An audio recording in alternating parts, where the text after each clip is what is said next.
그래서 이 성경의 말씀과 율법과 기도와 찬양으로 하나님의 사랑을 알아야 되는데요. 우리의 말씀과 기도와 찬양은 하나님의 사랑을 알 수가 없습니다.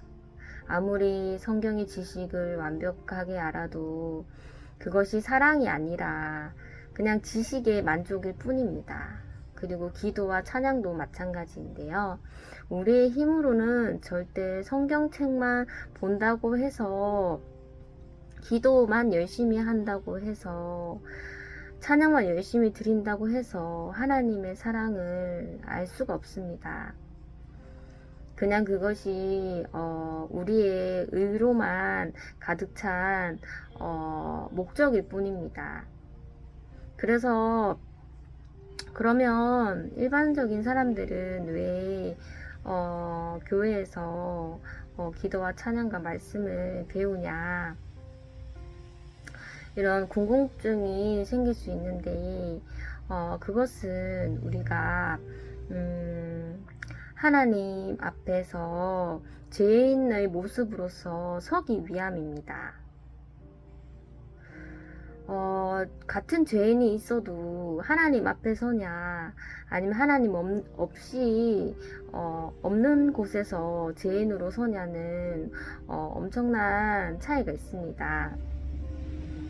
그래서 우리는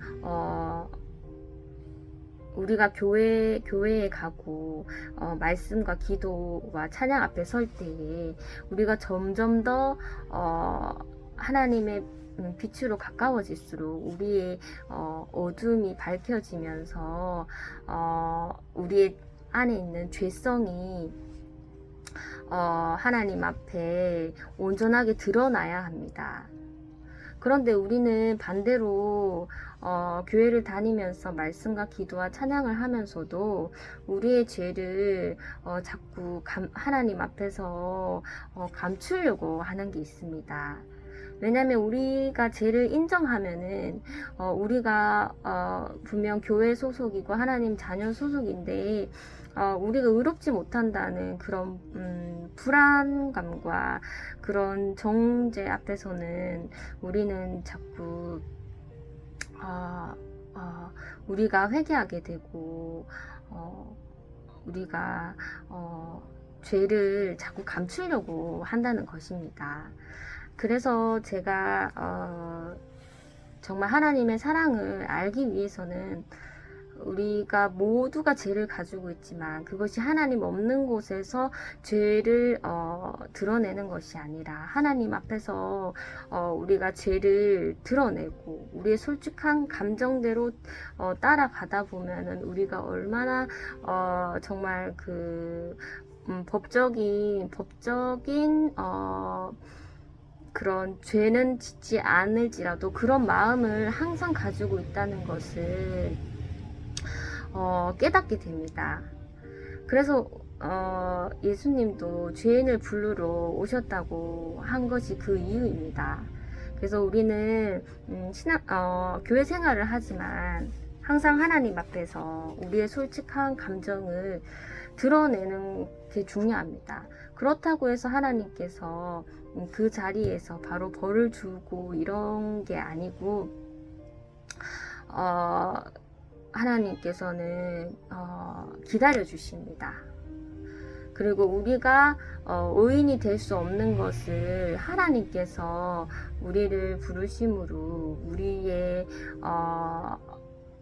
인간의 어쩔 수 없는 그 한계를 하나님께서 직접 하나님의 능력을 주셔서 우리가 한 발자국씩 이제 신앙생활로 들어오면서 한 발자국씩 그렇게 우리를 거룩하게 승화시켜 주시는데요.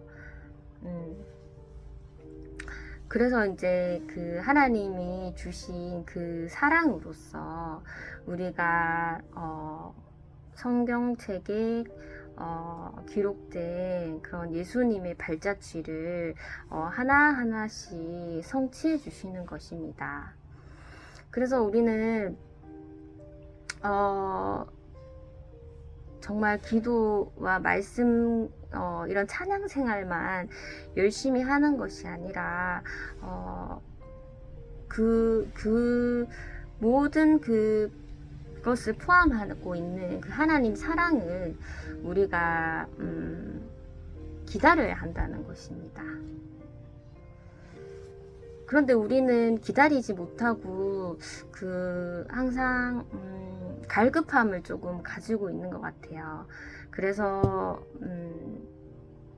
이 말씀과 기도와 찬양은 항상 궁금증을 가지고 있는데 그것을 나의 능력으로서 그 갈급함을 모두 채우려고 하는 게 그것이 나중에는 큰 화근이 될 수가 있습니다.